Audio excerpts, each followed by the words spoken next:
नेपालको शान आम नेपालीको पहिचान। नमस्कार, आम नेपाली समाचारमा स्वागत छ। म श्रेया श्रेष्ठ। सुरु गरौं प्रमुख समाचारका शीर्षकहरूबाट। अबको बाटो समाजवादी गणतन्त्रको भएकोले बलियो शक्ति आवश्यक रहेको प्रधानमन्त्री दाहालको भनाई। बलियो शक्ति निर्माणका लागि समाजवादी मोर्चा बनाइएको जिकिर।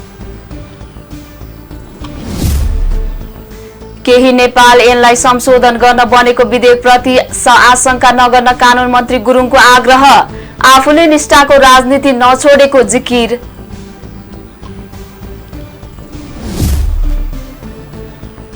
एमसीसी आयोजना आजदेखि कार्यान्वयनमा जाँदै। प्रसारण लाइन र सडक निर्माण आयोजनाको औपचारिक उद्घाटन गर्ने तयारी।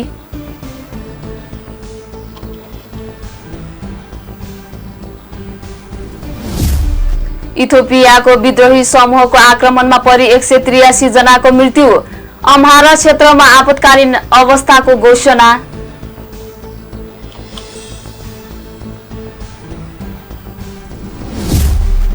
र एसिया कप क्रिकेट आजदेखि सुरु हुँदै। उद्घाटन खेलमा नेपालले पाकिस्तानसँग खेल्ने।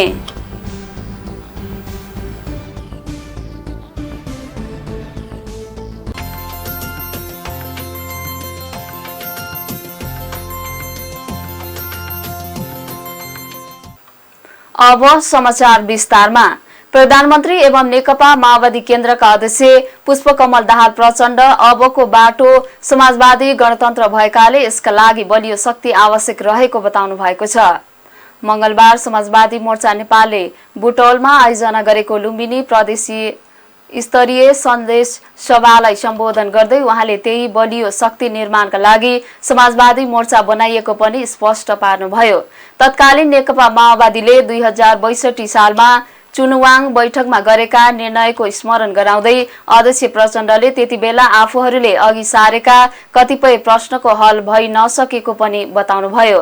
अहिले गणतन्त्र जनताको बनाउने वा बुजुवाको भन्ने लडाईँ जारी रहेको उल्लेख गर्दै प्रधानमन्त्री प्रचण्डले यही फैसला गर्नका लागि समाजवादी मोर्चा बनाइएको उल्लेख गर्नुभयो। उहाँले अहिले प्रतिक्रियावादीहरूले जातीय धार्मिक सद्भाव भड्काएर परिवर्तन उल्ट्याउन चाहेकाले प्रतिक्रान्तिकारी सङ्कटबाट बीचबाट समाजवादी क्रान्तिलाई अघि बढाउनु पर्नेमा जोड दिनुभयो। समाजवादी मोर्चा सरकार, सदन र सडकबाट एकैसाथ अघि बढ्ने उल्लेख गर्दै प्रधानमन्त्री प्रचण्डले प्रतिक्रियावादीहरू परिवर्तन विरुद्ध लागिरहे भने लाखौं जनतालाई समाजवादमा प्रशिक्षित गरेर अघि बढ्नुपर्ने बताउनुभयो। तिनीहरूलाई पचेको छैन, त्यसकारण उनीहरू हर हालतमा हामीलाई बदनाम गर्ने, अपमानित गर्ने, घेराबन्दी गर्ने, फुटाउने अनेक षड्यन्त्र गरि नै राखेका छन्। तपाईहरुलाई थाहा छ, हामी अलिकति कमजोर भयौं, फुट्यौं भन्ने देखेपछि विस्तृत शान्ति सम्झौता, अन्तरिम संविधान जो सबै हामी एकै ठाउँमा छौं, हामी एकै ठाउँमा भएको बेलामा बनाएको शान्ति सम्झौताको मर्म र भावना विपरीत अन्तरिम संविधान र संविधानमा त्यसको अंग बनाइएको कुरालाई समेत लत्याएर हामीमाथि मुद्दा हाल्ने कोसिस भयो। म प्रधानमन्त्री भएपछि दुईटा मुद्दा, त्यो प्रचण्डमाथिको मुद्दा मात्रै होइन, त्यो तपाईँ हामी सबैमाथि मुद्दा लगाउने कोसिस भइराखेको छ। हामी एकताबद्ध भएनौँ, हामी आन्दोलित भएनौँ भने स्थिति बडो अप्ठ्यारो हुन सक्छ। त्यसकारण कमलाहरू एउटा त यो विषय, अर्को यहाँ हामी अहिले 4 पार्टी छौँ। 4 पार्टीका नेताहरू तपाईहरुको अगाडि आएर सन्देश सभा र घोषणा सभा भनेर गरिराखेका छौँ। तपाईहरु गइरहेर हेर्नुभयो भने जनयुद्धको नेतृत्व गर्ने र जनआन्दोलनको नेतृत्व गर्ने। त्यस्तै नेकपा एकीकृत समाजवादीका अध्यक्ष माधव कुमार नेपालले राजनीतिक, आर्थिक, सामाजिक र सांस्कृतिक परिवर्तनका लागि मोर्चा आवश्यक परेको बताउनुभयो। एमसीसीलाई हिन्द महासागरीय रणनीति अन्तर्गत स्वीकार गर्न नसकिने उल्लेख गर्दै उहाँले संसदले पारित गरेको व्याख्यात्मक टिप्पणी स्वीकार नगरिए त्यसमा जान नसकिने स्पष्ट पार्नुभयो। देशभन्दा माथि सरकार नहुने उल्लेख गर्दै उहाँले एमसीसी बारे सबै प्रष्ट हुनुपर्ने बताउनुभयो। त्यसैले विदेशीहरूको दबाब धम्की स्वीकार गर्न हामी सक्दैनौँ। त्यसो भए यी मान्यताका साथ देशभक्तिको भावनाका साथ हामीले अगाडि बढ्ने हो। हाम्रो निम्ति सत्ता प्यारो होइन, हाम्रो निम्ति देश प्यारो हो। सत्ता जोगाउनका लागि हामीले अनुचित कसैसँग पनि सम्झौता गर्न सक्दैनौँ। यो कुरामा मलाई लाग्दछ हाम्रो प्रधानमन्त्रीजी प्रष्ट नै हुनुहोला। उहाँले पनि यस सम्बन्धमा आफ्ना धारणाहरू राख्नुहुनेछ। त्यस्तै नेकपाका महासचिव विप्लवले अब एउटा पार्टीले मात्रै लडेर जनताको विजय प्राप्त गर्न सम्भव नभएकाले मोर्चाको अवधारणा अघि सारिएको बताउनुभयो। परिचालित दलाल तत्त्वहरूको खेल हो यो। त्यसैले हामीले के भनेका छौँ भने यो खेललाई परास्त गर्ने हो भने, यावत क्षेत्रका समस्यालाई समाधान गर्ने हो भने नेपालमा दलाल पुँजीवादको अन्त्य जरुरी छ। समाजमा कम्तीमा नेपाली विशेषताको समाजमा आवश्यक छ र त्योबाट अगाडिको यात्रा तय गर्नुपर्छ भने हाम्रो यो जो अवधारणा पत्र छ त्योमा हामी उल्लेख गरेका छौँ र यो अगाडि जाँदैछ। त्यसैले यसले के गर्दैछ भन्दाखेरि एकातिर नेपाली जनताको अपूर्ण अधिकारलाई पुरा गर्ने, जनतालाई दैनिक जीवनमा सुशासन दिने र सँगसँगै हाम्रो देशको स्वाधीनताको झन्डा फहराउने। यो समाजवादी मोर्चाको तपाईँले हेर्नुभयो भने स्वाधीनताको लडाइँ चलिरहेको छ। एउटा प्रसङ्गले हाम्रो कुरा पनि भइराखेकै छ। आज हामी हेरिरहेका छौँ नेपाल स्वाधीन भएको साम्राज्यवादीहरूलाई मन परेको छैन। अलिकति पनि आफ्नो खुट्टामा निर्णय गर्न खोज्यो भने साम्राज्यवादीहरूलाई निद्रा लाग्न छोड्छ। हजार षड्यन्त्रमा उत्रिन्छन् र उनीहरूले अनेकौं प्रोजेक्ट मात्र आउँछन्। जसरी कार्यक्रममा समाजवादी मोर्चाले लुम्बिनी प्रदेश समन्वय समिति घोषणा गरेको छ, जसमा मोर्चा सम्बद्ध दलबाट 3 जना नेता रहेका छन्। कानून न्याय तथा संसदीय मामिला मन्त्री धनराज गुरुङले केही नेपाल ऐनलाई संशोधन गर्न बनेको विधेयकप्रति आशंका नगर्न आग्रह गर्नुभएको छ। प्रतिनिधि सभाको मंगलबारको बैठकमा उक्त विधेयकमाथिको छलफलका क्रममा उठेका प्रश्नको जवाफ दिँदै मन्त्री गुरुङले गलत नियतका साथ उक्त विधेयक नल्याएको भन्दै आशंका नगर्न आग्रह गर्नुभएको हो। विधेयक ल्याउने क्रममा बिचौलिया हावी भएको सांसदहरूको प्रश्नप्रति उहाँले आफूले निष्ठाको राजनीति नछोडेको भन्दै उक्त भनाइप्रति आपत्ति जनाउनुभयो। उहाँले आजका दिनसम्म आफू कहीँ पनि नचुकेको र भोलिको दिन पनि नचुक्ने जिकिर गर्नुभयो। निष्ठाको राजनीति गर्न नसकेको दिन आफूले राजनीति नै छाडिदिने उहाँको भनाइरहेको छ।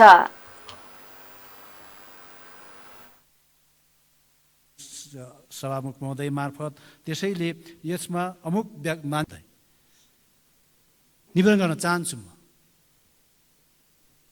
धनराज गुरुङ आजका मितिसम्म कहीँ पनि कतै पनि चुकेको छैन, भोलिका दिनमा चुक्दिन, सिधा कुरा छ मेरो। त्यसो भएको कारणले गर्दाखेरि निष्ठाको राजनीति गर्ने हो। निष्ठाको राजनीति गर्न नसकेको दिनमा बिदा लिएर बस्ने हो, सिधा कुरा छ। सधैँ मन्त्री भइन्छ भन्ने होइन, सधैँ राजनीति गरिरहनु पर्छ भन्ने पनि छैन मलाई मेरो व्यक्तिगत रूपमा। त्यस कारणले गर्दाखेरि बिचौलियाकै विरुद्धमा जीवन लडेर यहाँसम्म आएको छु, सामन्तवादका विरुद्धमा लड्दै यहाँसम्म आएको छु। तर आज एउटा विधेयक संशोधन विधेयक 2080 माथि विचार गरियोस् भन्ने प्रस्ताव भने पारित हुन सकेन। गणपूरक संख्या नपुगेपछि मंगलबार उक्त विधेयक अघि बढ्न नसकेको हो। सभामुख देवराज घिमिरेले उक्त विधेयक प्रस्ताव निर्णयार्थ प्रस्तुत गर्न लाग्दा सांसदहरूले नियम आपत्ति जनाएका थिए। सांसदहरूको नियमापत्तिपछि सभामुख घिमिरेले बैठकमा उपस्थित सदस्यको संख्या एकिन गर्न निर्देशन दिनुभएको थियो। प्रस्तावलाई निर्णयार्थ प्रस्तुत गर्नका लागि प्रतिनिधि सभा कायम रहेका सदस्यको 1/4 69 हुनुपर्नेमा 59 मात्रै पुगेपछि बैठक स्थगित भएको हो। प्रतिनिधि सभाको अर्को बैठक भदौ 18 गते सोमबार बोलाइएको छ। राष्ट्रिय सभा अध्यक्ष गणेश प्रसाद तिमल सिन्हाले दिगो विकास लक्ष्यका लागि बजेट र योजना बीच तालमेल नभएको बताउनु भएको छ। दिगो विकास सम्बन्धी भावी रणनीतिका विषयमा मंगलबार ललितपुरमा आयोजित कार्यक्रममा तिमल सिन्हाले बजेट र योजना बीच तालमेल नभएसम्म दिगो विकास लक्ष्य प्राप्त कठिन हुने बताउनु भएको हो। उहाँले दिगो विकास लक्ष्य हासिल गर्न नीति निर्माणदेखि कार्यान्वयन गर्ने संयन्त्र बीच समन्वयन र सहकार्य आवश्यक रहेको धारणा राख्नुभयो। उहाँले तोकिएको समय अवधिभित्र दिगो विकास लक्ष्य प्राप्त गर्न अहिले योजना कार्यान्वयनको गतिमा सुधार र सक्रियताको खाँचो औल्याउनुभयो।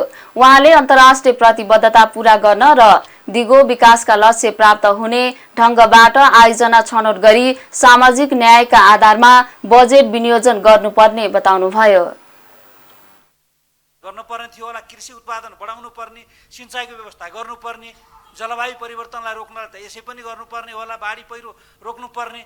अन्त यो त आइरहेको छ त। त्यसो भए त्यसरी आएका पनि त्यही लक्ष्य हो भनेर कहीँ भनिदिउँला त अलग कुरा। त्यसकारण बजेट ल्याउँदा जस्तो रेकर्डिङ नभएको बजेट त्यहाँ अघि आयो नि त, तथ्याङ्कको हिसाबले प्रत्येक कुरालाई त्यसमा ढाल्नु पर्यो।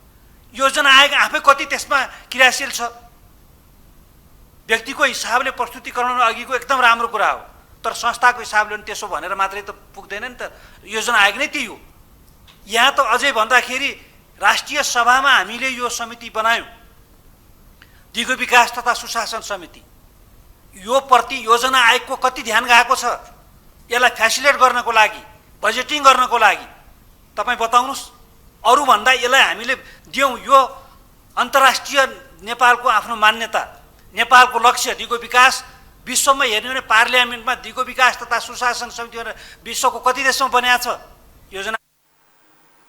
कार्यक्रममा राष्ट्रिय सभा अन्तर्गतको दिगो विकास तथा सुशासन समितिका सभापति प्रकाश पन्थले सुशासन र दिगो विकास मुलुकको प्राथमिकताको विषय भएकोले सबै विषयगत समितिमा छलफल हुनुपर्ने बताउनुभयो। अमेरिकी मिलेनियम च्यालेन्ज कर्पोरेसन एमसीसी अन्तर्गतको आयोजना नेपालमा आजदेखि औपचारिक कार्यान्वयनमा जाने भएको छ। एमसीसी सहयोग अन्तर्गत निर्माण हुने प्रसारण लाइन र सडक निर्माण आयोजनाको औपचारिक उद्घाटन गर्ने तयारी रहेको छ। परियोजनाको शुभारम्भ गर्न एमसीसी उपाध्यक्ष क्यामरन एल्फोर्ड हिजै नेपाल आइसक्नु भएको छ। अर्थमन्त्री प्रकाश शरण महत र एल्फोर्डले आज दिउँसो सिंहदरबारबाट संयुक्त रूपमा परियोजनाको उद्घाटन गर्ने तयारी रहेको छ। एमसीसी परियोजना अन्तर्गत नुवाकोटको रातमाटादेखि दमौली हुँदै बुटोल र रातमाटेबाटै हेटौडासम्म 315 किलोमिटर लामो विद्युत प्रसारण लाइन निर्माण गरिनेछ भने रातमाटे दमौली र नवलपरासीको बर्दघाटमा 4 केबी क्षमताका 3वटा विद्युत सब स्टेशन पनि निर्माण गरिनेछ। यस्तै पूर्व पश्चिम राजमार्ग अन्तर्गत दाङको धनखोलादेखि लमहीसम्म 77 किलोमिटर सडकको स्तर उन्नति गरिनेछ। आजको मितिलाई सम्झौता कार्यान्वयनमा गएको मानेर 5 वर्ष अर्थात् 2085 भदौ 13 भित्र यी काम सम्पन्न गरिसक्नुपर्नेछ। यी आयोजनाका लागि अमेरिकाले एमसीसी मार्फत 50 करोड डलर उपलब्ध गराउनेछ भने नेपाल सरकारले करिब 19 करोड 70 लाख डलर लगानी गर्नेछ। अमेरिकाले नेपालमा एमसीसी परियोजना कार्यान्वयनमा जान लागेकोमा खुसी व्यक्त गरेको छ। 2074 भदौ 29 मा नेपालको अर्थ मन्त्रालय र एमसीसीका प्रतिनिधि बीच वाशिङटनमा एमसीसी सम्झौता भएको थियो।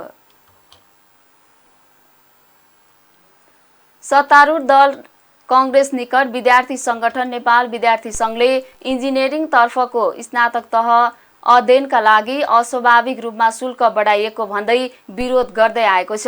आज नेपाल विद्यार्थी संघले त्रिभुवन विश्वविद्यालय इन्जिनियरिङ अध्ययन संस्थान आईओईले गरेको शुल्क वृद्धि विरुद्ध र अनसन नेविसंघ नेता सुलभ चापागाईको जीवन रक्षाका लागि त्रिभुवन विश्वविद्यालयको बीसी कार्यालय अगाडि होम हालेर सांकेतिक विरोध जनाएको हो। विरोध कार्यक्रममा बोल्दै नेविसंघका केन्द्रीय सदस्य मदन उपाध्यायले नेपाल विद्यार्थी संघले इन्जिनियरिङको आईटी सेक्टरको फीलाई घटाउनु पर्छ भनेर सन्देशमूलक आन्दोलन गरेको बताउनुभयो। उहाँले केही दिन यता नेविसंघले पुल्चोक क्याम्पस, प्रधानमन्त्रीको सरकारी निवास लगायतका विभिन्न ठाउँमा शुल्क वृद्धि घटाउन माग गर्दै विरोध प्रदर्शन गरिरहेको बताउनुभयो। उहाँले त्रिभुवन विश्वविद्यालयको बीसीलाई विद्यार्थीको पक्षमा सकारात्मक रूपमा लाग्न पनि चेतना स्वरूप होम हालिएको बताउनुभयो।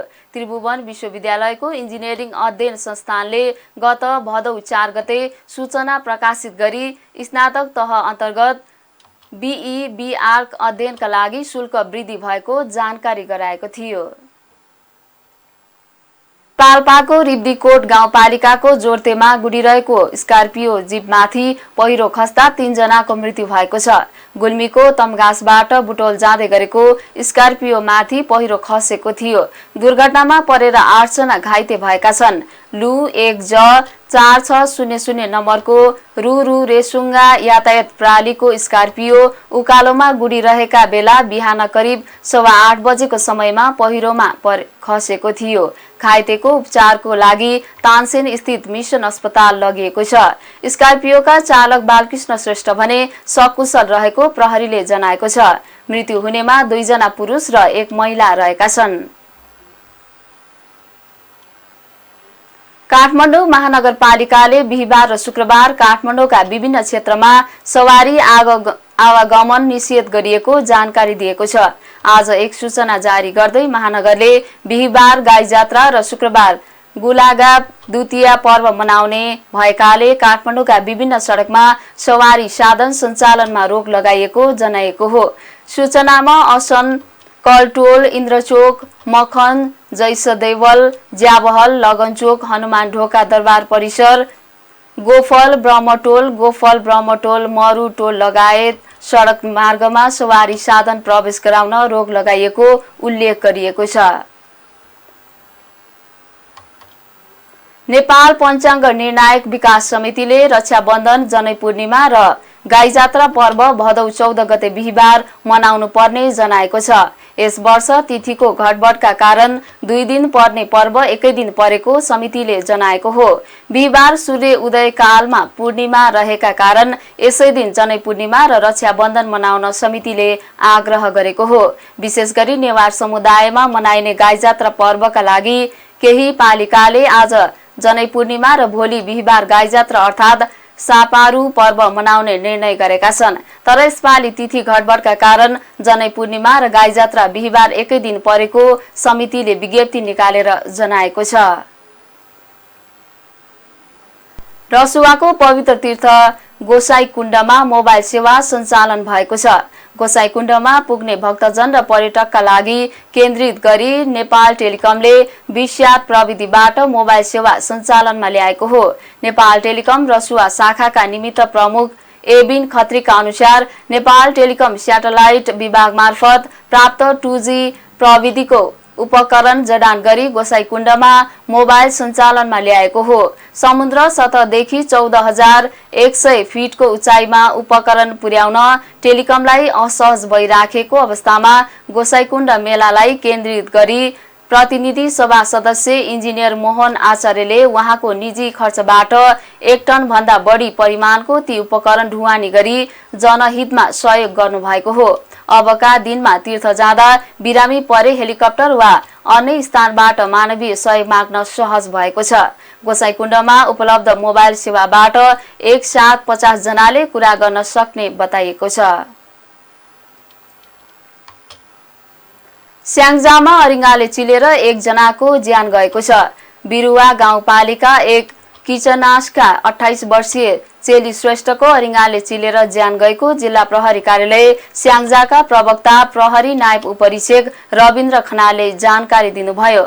मंगलबार साँझ घर नजिकै जंगलमा अरिङ्गाल पोल्ने क्रममा घाइते भएका श्रेष्ठलाई गण्डकी मेडिकल कलेज पोखरा पठाइएकोमा राति नै ज्यान गएको प्रहरीले जनाएको छ। अरिङ्गाल पोल्नका लागि श्रेष्ठसँगै 6 जना गएकोमा अन्य 5 जना सकुशल रहेको प्रहरीले जनाएको छ। कञ्चनपुरमा मोटरसाइकल दुर्घटनामा 1 युवकको मृत्यु भएको छ। मंगलबार दिउँसो बेलडाँडी गाउँपालिका 1 को हुलाकी राजमार्गमा सुप्र 0203 प7211 नम्बरको मोटरसाइकल दुर्घटना हुँदा चालक सोही ठाउँ बस्ने 36 वर्षीय सुनिल सार्कीको मृत्यु भएको प्रहरीले जनाएको छ।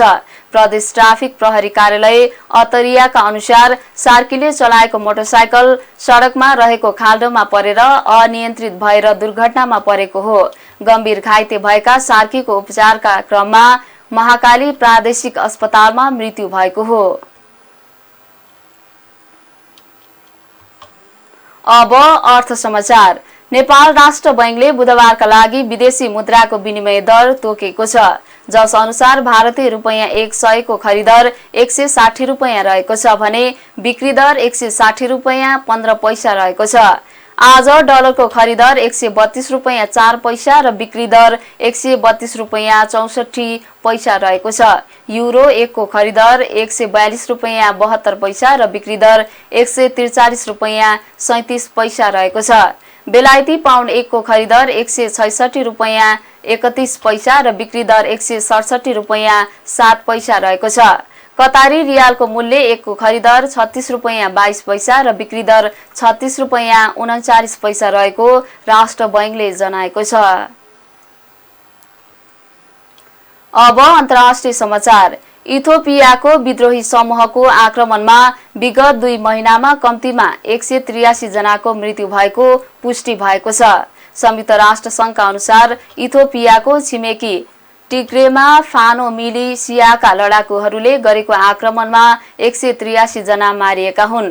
इथियोपियाका केही क्षेत्रमा मानवाधिकारको अवस्था बिग्रदै गएको प्रति चिन्ता व्यक्त गर्दै राष्ट्रसङ्घीय मानवाधिकार कार्यालयकी प्रवक्ता माटा हटाडोले अमहरा क्षेत्रमा इथियोपियाली सेना र फानो मिलिसिया बीच झडप भएपछि यति धेरै संख्यामा मानिसहरू मारिएको बताउनुभयो। गत जुलाईको सुरुमा राष्ट्रिय सेना र फानो लडाकु बीच झडप भएपछि त्यस क्षेत्रमा आपतकालीन अवस्थाको घोषणा गरिएको थियो। अब खेल समाचार। एशिया कप क्रिकेट आजदेखि सुरु हुँदैछ। उद्घाटन खेलमा नेपालले पाकिस्तानसँग खेल्दैछ। नेपालले आफ्नो क्रिकेट इतिहासमा पहिलो पटक विश्व वरियताको नम्बर 1 टोली पाकिस्तानसँग खेल्न लागेको हो। यो खेल पाकिस्तानको मुल्तान क्रिकेट मैदानमा दिउँसो 3:15 बजे सुरु हुनेछ। नेपाली टोली रोहित पौडेलको कप्तानीमा मैदान उत्रिनेछन्। पाकिस्तानी टोलीको कप्तानी भने बाबर आजमले गर्नेछन्। नेपालले यो प्रतियोगिता पहिलो पटक खेल्न लागेको हो, तर पाकिस्तानले भने 2 पटक एसिया कपको उपाधि जितेको छ। मुल्तान मैदान 30,000 दर्शक क्षमताको रहेको छ।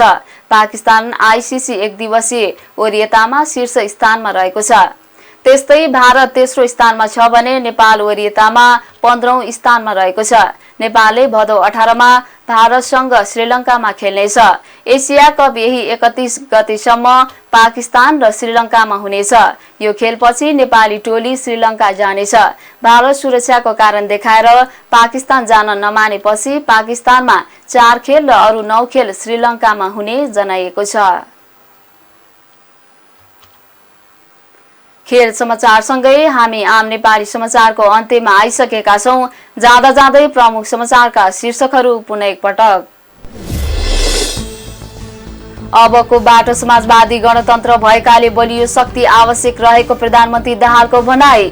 बलियो शक्ति निर्माणका लागि समाजवादी मोर्चा बनाइएको जिकिर। केही नेपाल ऐनलाई संशोधन गर्न बनेको विधेयक प्रति आशंका नगर्न कानून मन्त्री गुरुङको आग्रह। आफूले निष्ठाको राजनीति नछोडेको जिकिर। एमसीसी आयोजना आजदेखि कार्यान्वयनमा जाँदै प्रसारण लाइन र सडक निर्माण आयोजनाको औपचारिक उद्घाटन गर्ने तयारी।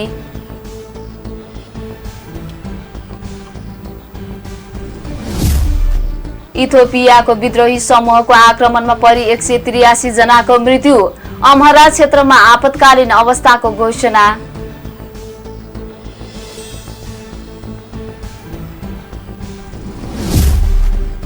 र एसिया कप क्रिकेट आजदेखि सुरु हुँदै उद्घाटन खेलमा नेपालले पाकिस्तानसँग खेल्ने। प्रमुख समाचारका शीर्षकसँगै आम नेपाली समाचार सकियो। समाचार कक्षका सम्पूर्ण टिमसँगै म श्रेना बिदा हुन्छु। आम नेपाली टेलिभिजन हेर्दै गर्नुहोला। नमस्कार।